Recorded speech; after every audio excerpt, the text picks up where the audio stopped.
That's Nick. And that's Joseph. And today we're here to talk about Argylle, the 8th film directed by Matthew Vaughn, which is being released courtesy of Universal on February 2nd, 2024. Do I know a Matthew Vaughn film? You do. I actually have fond memories of his first two, Layer Cake and Stardust. But since then, you know Kick-Ass. Okay. You probably saw X-Men First Class at some point, and his 3 Kingsman films, of each of varying qualities. Oh. Argylle, what is it about? A reclusive author who writes espionage novels about a secret agent and a global spy syndicate realizes the plot of the new book she's writing starts to mirror real-world events in real time. What's your pull quote? The sensibilities of Argylle suggest a better title would have been Normcore, considering the bland, lazy, incredibly lifeless derivative storytelling employed to waste over 2 hours of our time. Almost 2.5. Mm-hmm. Mine. A couple of inventive fight sequences aren't enough to save this convoluted, drawn-out, and utterly ridiculous film. Yeah. I knew we were in trouble from the trailer, because the trailer looks bad. The trailer looked bad. You know, I went in with low expectations. It's a February release with a considerable cast of notables, all signs that would suggest. But you know, the first Kingsman film, I think I recall that being a January release in 2014, and that was, of course, a surprise hit for Mr. Vaughn. It's convoluted, but I think the basic story is pretty simple. Bryce Dallas Howard plays an author named Ellie Conway, who's written a series of books about a spy named Argylle. So one day she is like on a train heading to go visit her parents, and she's attacked and then rescued by Sam Rockwell, who's saying he's a spy.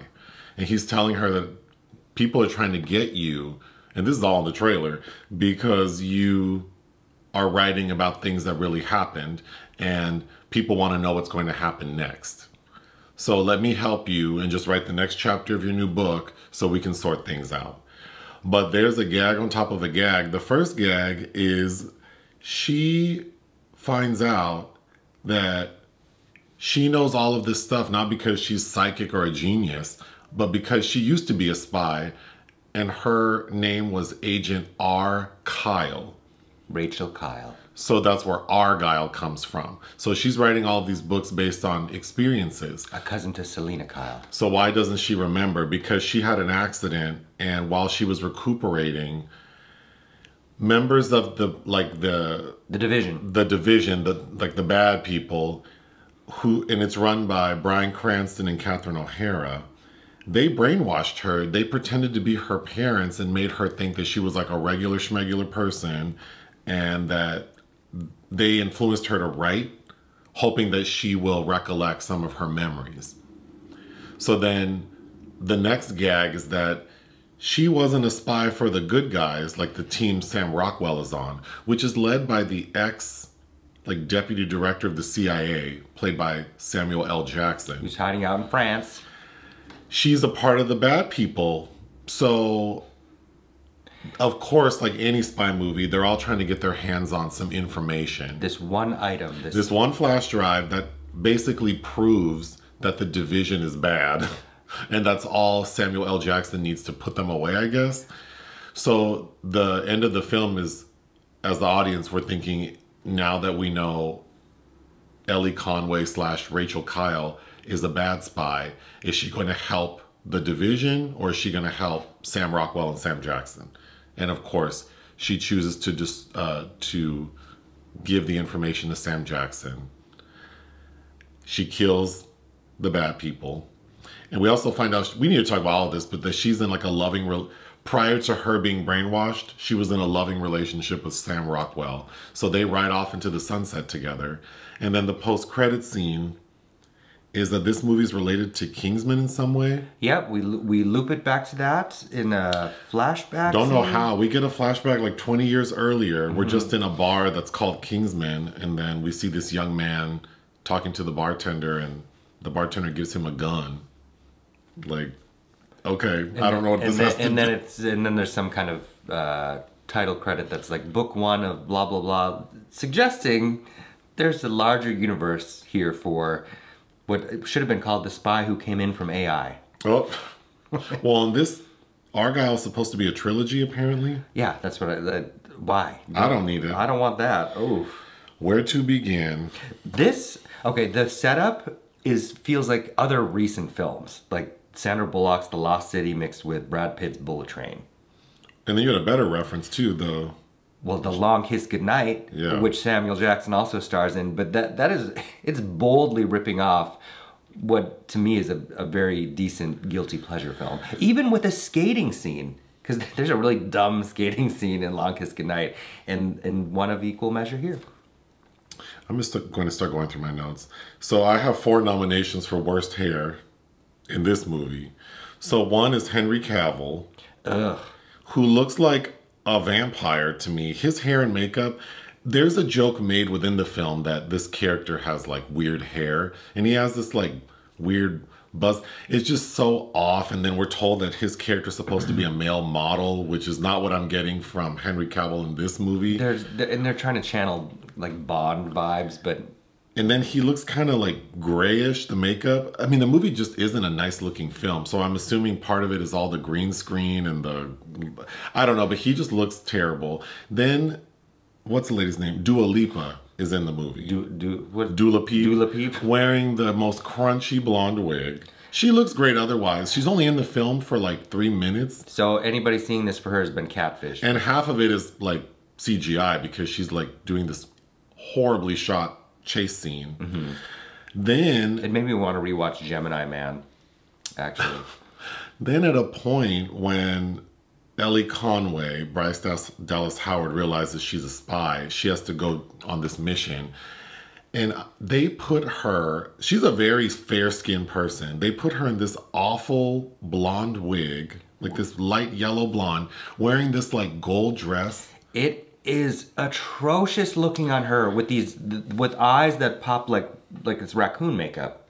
I keep talking about contrast. You cannot be all the same color. It looks terrible on her. The cut of the dress, like her décolletage and her breasts just are not suitable for this. They have her looking crazy. Well, it's almost like they do the same thing to Dua Lipa. As if they're trying to mirror those two. Oh, perhaps. But it looks crazy. Then the fourth person is Sam Rockwell at a point when on the same mission where they have to look a little different. They give him like frosted tips and a haircut that's similar to Henry Cavill's haircut, except that we're told that Sam Rockwell's character is based off of John Cena's character. Mm-hmm. So I don't know why Sam Rockwell ends up looking like Henry Cavill when he's really based on John Cena. Yeah, I don't know. The Wizard of Ozness of it is off. So those are the 4 people, but then explaining where John Cena and Dua Lipa come from.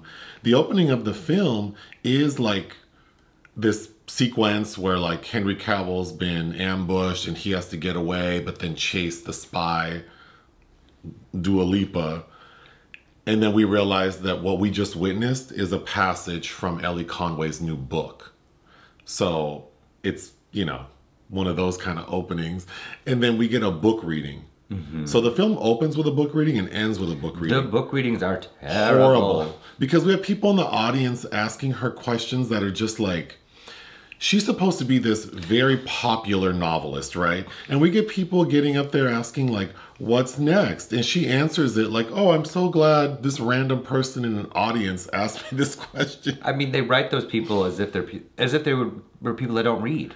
And then the final book reading scene, someone goes, well, since this is your last book, what's next for your characters? And this lady, Ellie Conway, the author of this like very popular series of books that has ended, goes on to tell this random book audience what happened to each of her characters. That's like J.K. Rowling. Just giving away the plot to the next Harry Potter book. Or the prequels. Yeah. Like, oh yeah, I'm doing Fantastic Beasts and you're going to see blah, blah, blah. Forget the $1 billion I'm going to make. Let me just tell you what happened to them. So stupid. I guess we could talk about how the film looks. Atrocious. The green screen is like, I mean, I feel like the green screen we're on right now looks better than some of these scenes. It's terrible. Well, you used a good word after we watched this about the cat, which is ruinous, and it is. Oh, let's talk about the cat. So the cat's name is Alfie. I don't know if that's also supposed to be a nod to Michael Caine's Alfie. Well, and also we find out that Bryan Cranston's character... So Bryan Cranston and Catherine O'Hara are supposed to be Ellie Conway's parents, but again, they're the bad guys, really, who have brainwashed her. But we find out that Bryan Cranston's name is Alfie. Yeah, it's probably... But Alfie is CGI for like 90% of the film. We get a couple of shots where we see a real cat. Maybe even more. Maybe more. It's so distracting. With this dumb cat in this backpack, which we have a backpack like that for our cat. We do, actually. I hated it. It is as bad as those GD CGI cats in the Marvels. I think this movie looks like, if it didn't have all the notable people in it, it would fit in like on the Sci-Fi Network. That's how bad I think it looks. Well, you know, if you had hired people that aren't notable, you would have had a lot more money to pay for the special effects you needed. The story is not clever. The gags are, I mean, there's only one gaggy moment, which is, we already know that Bryan Cranston's a bad guy. So there's a point where Ellie doesn't know what to do and she tells her parents, like, meet me at a place that I booked you for your 30th anniversary, but don't say it because I don't want anyone to meet us there. And then that way I know we're safe and no one's following you. So she meets them there and we see her mom, Catherine O'Hara, and then her dad walks in and it's Bryan Cranston. And of course it's like, WTF. Yeah, for a minute I'm like, I wonder how they're going to unveil this. And then when... But then Sam Rockwell busts in, and then we see that both of the parents are actually trying to kill her. Let's talk about that scene for a second. Well, one, this film is egregious for not allowing Catherine O'Hara to even do anything fun.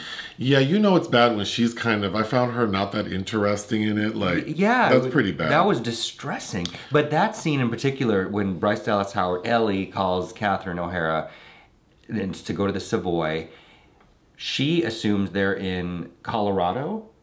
They live in Chicago. They live in Chicago. Ellie lives in Colorado. Yes. So her parents, she thinks they're in Chicago. Of course, we come to find some reveals. But so they have to fake an 11-hour flight to London. So then what did Ellie do for the 11 hours she's waiting? Like, was she sleeping on the street waiting? Because the very next moment, the very next scene after that phone call is Ellie showing up at the Savoy and being like, I'm tired. And her mom's like, your cat's probably hungry. What did you do? Where did you go? Ugh. Okay, the movie feels very long. And I think there's so much wasted time because we get a lot of sequences where it's shot like double because it's like, oh, Sam Rockwell, but then it's Henry Cavill, like doing the same action. I feel like that wasted at least 20, 30 minutes of the runtime. Yeah, sometimes like when I'm watching a musical, I'm like, this would be so much shorter if we just butchered all that out. Henry Cavill, I guess, is appropriately cast as an empty cipher. But again, if you're a fan of his wanting to see this, can you, and I'm not, I feel like people would be disappointed. One good thing did come from this. There's a new song called Electric Energy that was written for this movie, and it's played during 2 sequences, and it's sung by Ariana DeBose. Ariana DeBose, Boy George, and Nile Rodgers, I think, produced it. And I do really like that song. It's a catchy song. There's a use of a Sylvester song. That's all. I mean, I like to hear Sylvester. But Ariana DeBose doesn't have anything to do either. She's killed immediately in that opening scene. And then she comes back in the end, and there's a plot point about her coming back that I'll mention. But it's like, she served no purpose either. She has less than 10 lines of dialogue, that's for sure. We find out when Sam Rockwell rescues her and says, I'm a spy and I need to get you here. We find out that she has a fear of flying, and she's also like a recluse. So she kind of just stays in her beautiful cabin in Colorado. So she's never been to London, she's never been on a plane, but then she's going on about how she does all this research to be able to write these very detailed novels, which is like, okay. But I just thought that was such a weird plot point that this recluse who's afraid to go anywhere and be on a plane, how does she know about, I mean, I guess Google's amazing. I guess it is. I just found that annoying in conjunction with Ellie Conway's an annoying character. She is. She's not only is she annoying as the female Tom Clancy, but also... just as a person. Yeah, she's annoying, and then that cat's annoying. Then Sam Rockwell, he's telling her and the audience that she's this knowledgeable person and she's the only way we can figure stuff out. But then he won't listen to her. Right. So that was a big red flag. Well, it's to mislead the audience. But... And then we get another big red herring where we see him on the phone with his boss, who we don't know who it is yet, Sam Jackson. And he's saying, like, I can't stand her ass. Like, I just want to pull a bullet through her head. I can't wait till I get her to you. And she overhears it and runs away. Yeah. And that's how she ends up with her parents. But yeah, it's just like... But it takes Sam Rockwell trying to punch her for her go-go gadget memory to be reactivated. But they are in several high-octane moments before that. Well, let's explain that. So he ends up taking her from London to France. They drive from London to France. Oh, that's another thing I learned. I didn't know about the Channel Tunnel and the Lay Shuttle. So after watching this movie, I did learn about that. So that's positive. But anyway, they end up in France, and that's where Sam Jackson is hiding out. I thought his character was so poorly written. So this ex-CIA director is just out here living in France trying to solve the world's problems. Talking about wine and grapes. With what resources? Who's supporting him? But anyway, he brings Ellie there, and then Sam Jackson explains to her that you're not who you think you are. You're actually Agent Argylle. And then she freaks out and is running towards Sam Rockwell like, this is crazy, I want to leave. And he says, fine, here are the keys, you can go. And then as soon as she's about to walk away, he swings on her and she's able to defend herself. But like you said, there are at least 2 major fight scenes before that where she is in imminent danger. There's a scene which was a little cute where he's telling her, I'm going to shoot people, but you need to make sure they're dead by stomping and crushing their heads. Mm-hmm. And she can't do it.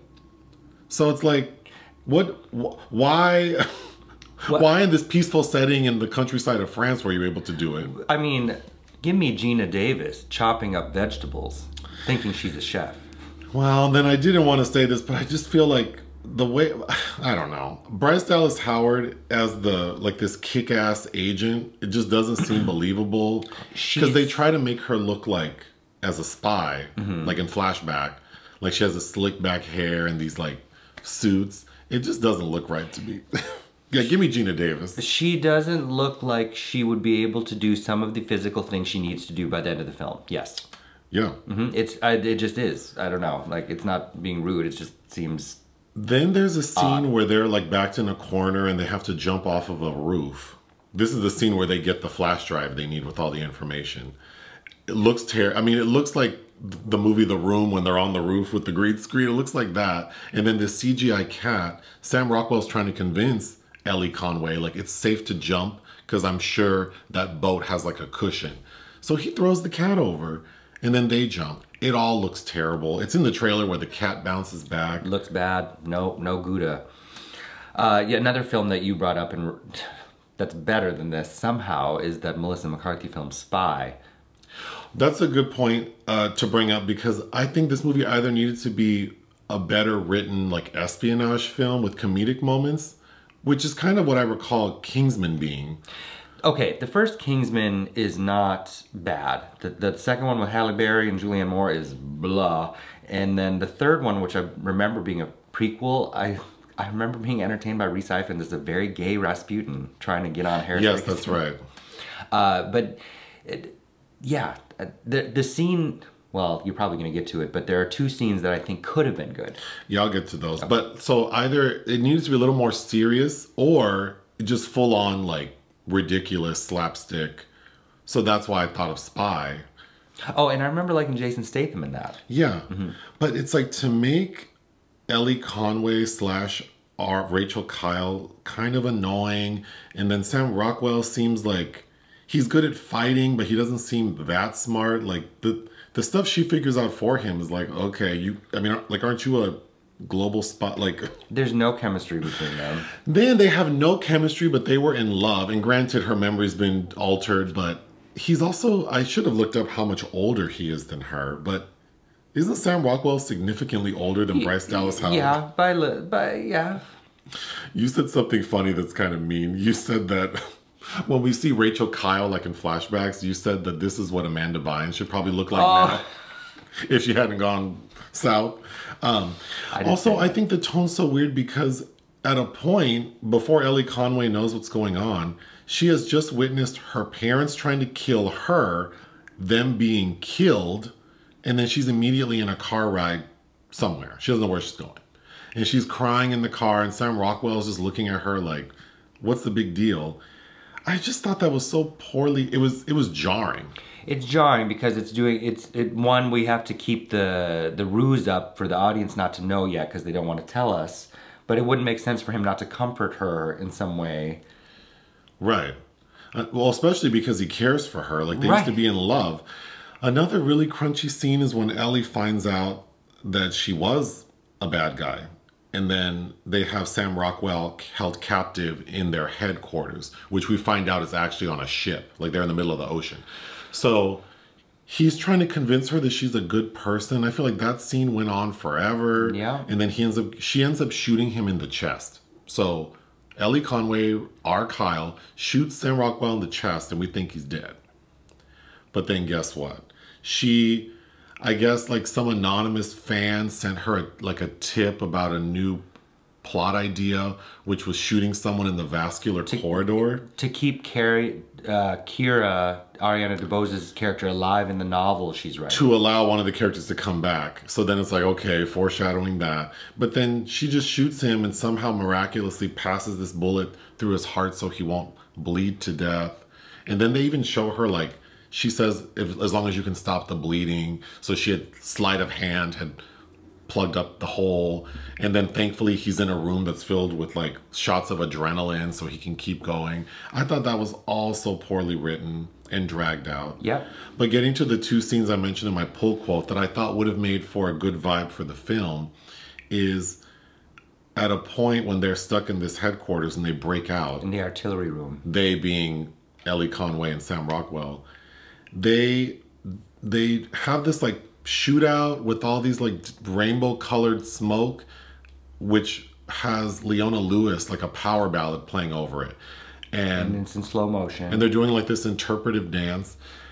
It would have been good, but the VFX are really poor. The VFX are poor, and it does feel like Vaughn is repeating something similar he did with Freebird in the first Kingsman film. So but at least that vibe was something. Then, shortly after that, they're stuck, because then we find out they're like somewhere that has crude oil, so they're on an oil tanker, and they're not allowed to use guns because it'll explode, so she has to fight with knives, and so she's skating. Because the floor is covered in crude oil. So she's skating around it. And I thought that was fun, except, again, it looked terrible. It looks so bad, her spinning around. I'd just watch a cartoon. And then the way she makes the skates is she slams blades into the bottom of her. That was so stupid. Okay, then she sees her parents at the Savoy in London when they first meet her, try to kill her, so then they get killed. Sam Rockwell shoots both of them. So she thinks they're dead. Then they pop back up again, and then she's able to shoot them again and doesn't make sure that they're dead. Your parents were already shot and killed. You find out they're bad guys. They pop back up. You shoot them again, and she doesn't make sure they're dead. And guess what? They pop back up a second time. Isn't she a spy? Isn't Sam Rockwell like... I don't know. Oh, that drove me crazy that it just like they're doing nonsensical things. And then finally when Bryan Cranston pops back up, he's about to kill Bryce Dallas Howard. And then her cat, all of a sudden, this CGI cat jumps out from the backpack and gouges Bryan Cranston's eyes out. Mm-hmm. Yeah. So was this like a trained killer cat? Because they gave her that cat. They did. They convinced her she liked cats because we learned that Rachel was a dog person. This cat didn't do anything the entire film, and then all of a sudden it decides to jump out and gouge someone's eyes out. Does that make any sense? No, it doesn't. It's as if the people that created this film didn't do any kind of research whatsoever.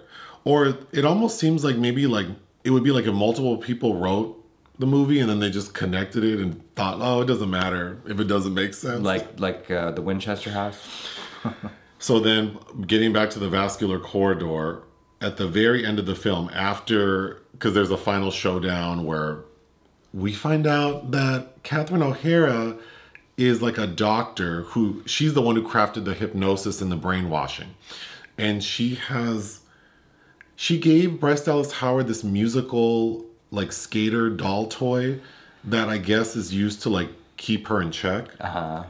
Don't know why she didn't try to use this the entire film. Don't know why you couldn't have that song play on any other kind of device. Why don't you have it like playing like from your phone on the speakers anytime this lady gets out of hand? Yeah. But at the final scene where she's about to like send off the flash drive to Sam Jackson. Catherine O'Hara pops up from the dead, plays a little music box, and tells Ellie, like... to kill Sam Rockwell. And so then she's about to kill him when all of a sudden... And keeps stopping the file from transferring on the mainframe, which is on top of the ship. So annoying. It was so stupid. But then ultimately, someone knocks Catherine O'Hara out. Like, right as Bryce Dallas Howard is about to crush Sam Rockwell's head, someone knocks the doll toy music box out of Catherine O'Hara's hand.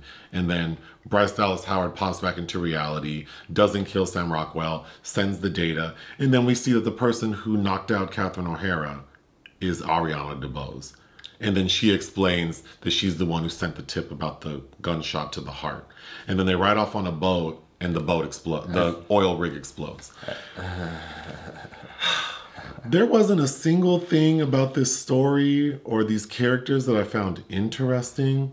The final book reading scene, we see that Henry Cavill is in the audience as this guy with a mullet and a southern accent. He's like, I bet you have questions for me. I don't understand what that was about. I'm guessing we're supposed to learn more in the next chapter. That he is a real person who she met previously? Universe. Man. Yeah. Sorry about this review. All we did was complain. No, it's terrible. It's just, I don't know. If it's not in the script, I think another film you brought up was it Red Notice with Gal Gadot and Ryan Gosling? Yeah, that Netflix movie that I found tolerable because I thought some of the sequence, like the story was kind of interesting, even though I thought it wasn't well made. But even that had a little bit more to it. I don't know. Did it? I don't know. It just this was a train wreck. What would you give Argylle? 1. I would give Argylle 1 out of 5. Please don't allow this franchise to continue. It's so bad. Join us on Patreon and listen to our podcast. Bye.